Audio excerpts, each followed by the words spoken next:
Hello, this is Matt on the Moon Lambo channel, and I love having the opportunity to make a video like this one. Oh, yes, this is very fun. The headline from a new daily HODL piece. Bitcoin bull Tone Vays pits Ripple and XRP against PayPal, because that makes sense. For reasons. Oh yeah, I love picking this stuff apart. What must it be like to live in the mind of Tone Vays? What is that like? What is the thought process? I wish I could experience it just firsthand and know what it is to be like that.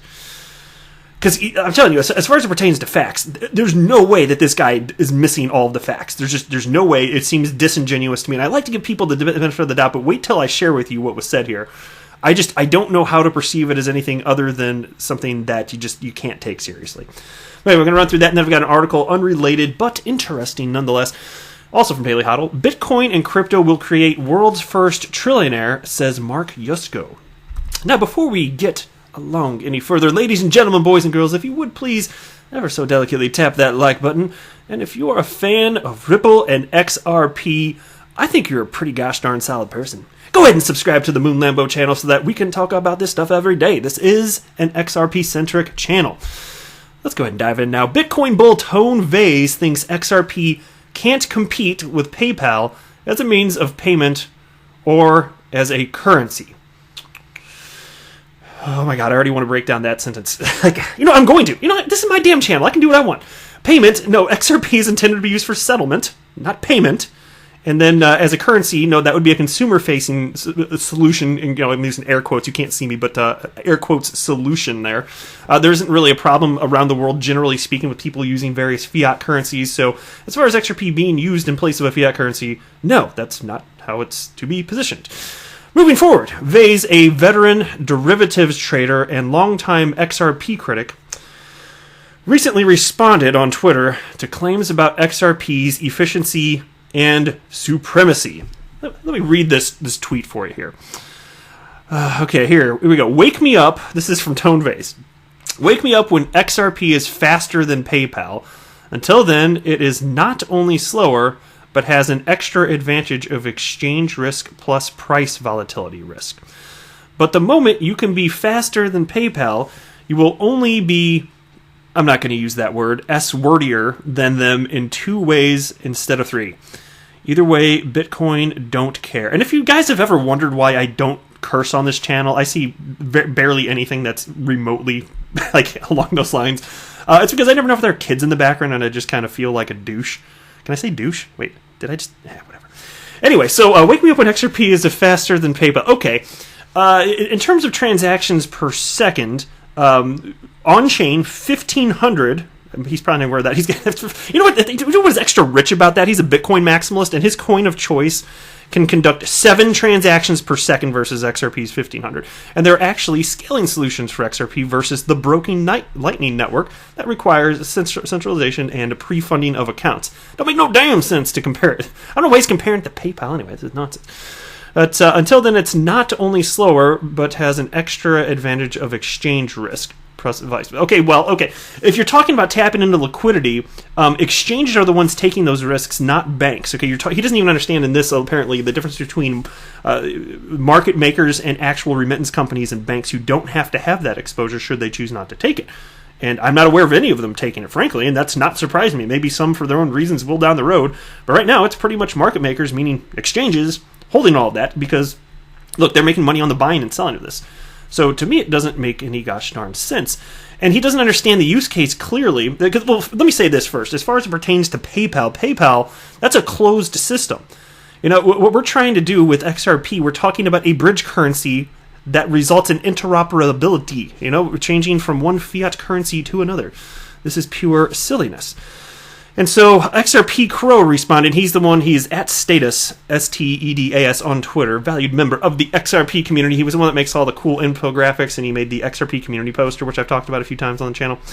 So he, I guess it was, was it a retweet this? Oh yeah, there we go. So, I'm sorry, I almost had it backwards. So XRP Crow had this out, and then Tone Vays responded to that. So here's what XRP Crow put out. It was the infographic by XRP Shilbo Baggins, And here's the quote. I sent 33,000 XRP to my father's Coinbase account today. He had sold and sent to his bank within 2 minutes start to finish. Insane speed. And people think Bitcoin is king, ? BS. Indeed. Anyway, analyst and adaptive capital partner Willy Woo also hopped in the conversation, arguing that Ripple's success doesn't necessarily mean anything for XRP. Got all this. And here's the quote. It gets better than that. If you're using the native RippleNet to transmit funds, there's no need for XRP. I have no idea why people think Ripple have success or failure reflects in this fundraising token. That's hysterical to me. See, these people, they have very firm opinions with a supreme lack of knowledge. Like, just a major, major, major lack of knowledge here.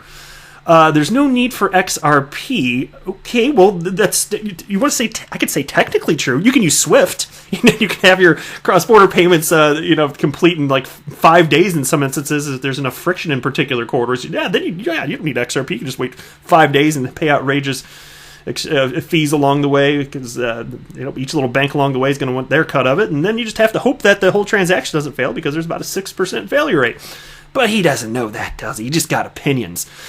Anyway, the subject of the initial tweet centered on Bitcoin versus XRP before Vase entered the arena here. And so XRP Crow wrote, why did you mention PayPal? We are talking about Bitcoin versus XRP. And then Tone Vase responded, because you might have been wondering that yourself. Why was he jumping into PayPal conversation, started talking about PayPal instead of just comparing XRP to Bitcoin? Here's his response. You are talking about Bitcoin, but that's because you are probably not smart enough to understand that Bitcoin has properties XRP does not. This is so rich. Unconfiscatability, censorship resistant, finite supply, decentralization, mining. And he writes, XRP is more like flues or beans. Google them. And admittedly, I did not Google flues. I did not Google beans. Maybe I will sometime. I don't need to respond to that, though. Let me go ahead and run through this real quick here. So you are talking about Bitcoin, but that's because you are probably not smart enough to understand that Bitcoin has properties XRP doesn't. Okay, this is fun. Unconfiscatability. Let me ask you, Tone Vase, are you going to get my private keys and you're going to take my XRP somehow? No. And who is? How are you going to do that? This is distributed ledger technology. It is decentralized. Next, censorship resistant. Look, again, given that we're using distributed ledger technology and it is sufficiently decentralized. In fact, the XRP ledger is more decentralized than the Bitcoin blockchain. What the hell are you talking about? Those two you might have put on the same bullet point, frankly. Finite supply. So, does Tone Vase actually think that XRP is inflationary or something? Because it's actually deflationary. There's a little bit of it shredded with every single transaction. Finite supply. Yeah. Okay. And then he writes decentralization, but that relates back to the first 2 points he made. He really could have just summed this up in a much more reasonable manner, but this is wrong. And the last one, this is fun. Mining. So he says that, see, this is, God, the Bitcoin maxis, this is their position. That in order for a cryptocurrency to be a quote-unquote real cryptocurrency, you have to be able to mine it. So let me just pose this. You know what's going to happen in the future? There will come a day, if Bitcoin hasn't been completely abandoned by then, that the very last Bitcoin block will one day be mined, and then it will no longer be mineable. What the hell effectively is the difference at that point? If everything is out into the ecosystem, what the hell does it matter? I mean, it really doesn't. But he hasn't thought through that, right? Because again, reasons. XRP transactions typically settle in a matter of seconds faster than Ethereum and Bitcoin, which typically settle in a matter of minutes. However, transfer times for both Bitcoin and Ethereum have stretched to well over an hour during periods of high network congestion. Bitcoin can process about 7 transactions per second, as I stated earlier. Ethereum can handle about 15 per second, and XRP can process about 1,500 transactions per second. Oh, God, that's why this is, like, so rich to me. Like, this, like, all these comments from Tone Vase, completely nonsensical. Anyway, as for PayPal, the company says transactions are settled instantly when people send funds using their PayPal balances. However, a PayPal transaction can take several days to complete when users send money using their bank accounts. Yeah, so I'm assuming what the reference there is just internal debiting and crediting. Well, that's fine. That's a closed system, but that doesn't help you to integrate with the rest of the world. That's the whole point of this. Oh, my God. Tone Vase. Like, go home, Tone Vase. You're drunk. All right, next. All right, this is from XRP_00.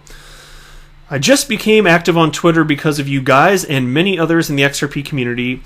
Keep up the good work. Check out this video, an alternative payment system better than Swift. It literally screams out XRP. And admittedly, I've not had a chance to check that link yet, but nonetheless, I wanted to give a shout out because after writing that, I was tagged along with fellow XRP YouTubers Kevin Cage and The Bearable Bull. And so I just wanted to say thank you very much. It's very kind of you, and I'm glad that you're checking out the videos, and I'm glad I could have any sort of positive impact. So thank you very much. That was really nice of you.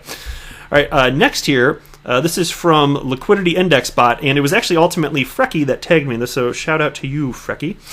But anyway, Liquidity Index Box, Index Bot, not box, jeez.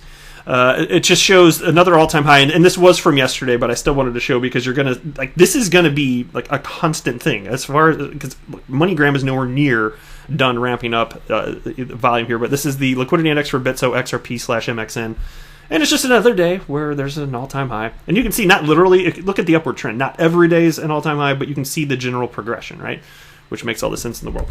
All right, Bitcoin and crypto will create world's first trillionaire, says Mark Yusko. From a unique take on Bitcoin's potential to the smart contract battle between AOS and Cardano, here's a look at some of the stories breaking in the world of crypto. I'm just going to cover this top one, though, about Bitcoin. The managing partner of crypto investment firm Morgan Creek Digital says he thinks Bitcoin and crypto will create the world's first trillionaire. At the DOS Markets conference in New York, Bitcoin bull Yusko equated the rise of blockchain and digital assets to the emergence of the internet and said the technology will create a new class of wealth in the long run. And via the crypto, so here's a quote now. The great news about that is it's going to create the greatest wealth in the history of mankind. The first $10 trillion company, the first trillionaire, it's all going to come out of this space. Because what we're doing is fundamentally changing the way we exchange value. Now, that part makes a whole lot of sense because ultimately, if you, in terms of value, of course this is bigger than the internet. It's inherently about value. That's why it's different. Now, you can, obviously, the internet changed the world. No one would dispute that, obviously, not in 2019. It fundamentally changed the world, the way in which people interact with each other and the distribution of data and all that. And of course, there was an economic impact, but specifically when you're talking about cryptocurrencies, you're not getting away from the fact that at its core, we are talking about value. And other things too, fine, but value, inextricably linked. So anyway, Yusko says his message to institutional investors is that Bitcoin is a digital form of gold with more utility than the leading precious metal. Yeah, I don't know about that part. I don't know about the utility part. Anyway, he advises clients to allocate 1% of their portfolio to Bitcoin and 3 to 5% into blockchain companies building on the technology. And then he said, and this is another quote from him now, think about the wealth that was created, companies like Google and Amazon. They're all going to be disrupted, and they're all going to be replaced with this new technological evolution, but it's early. And yeah, I mean, if he's talking about, I don't know if he's talking about Google and Amazon to disrupted to what degree, so I'm not going to parse out too much, but if he's talking about the way in which it pertains to their money flows, okay, maybe. But I can't imagine if he's talking about some sort of decentralization via blockchain, making them no longer useful in some capacity like that. I don't think that's what he's getting at, but no, that would not be a thing. But anyway, that's it for this video. I am not a financial advisor. Do not buy or sell anything because of anything that I say or write. That would be a very, very, very bad idea. Until next time, to the moon, Lambo!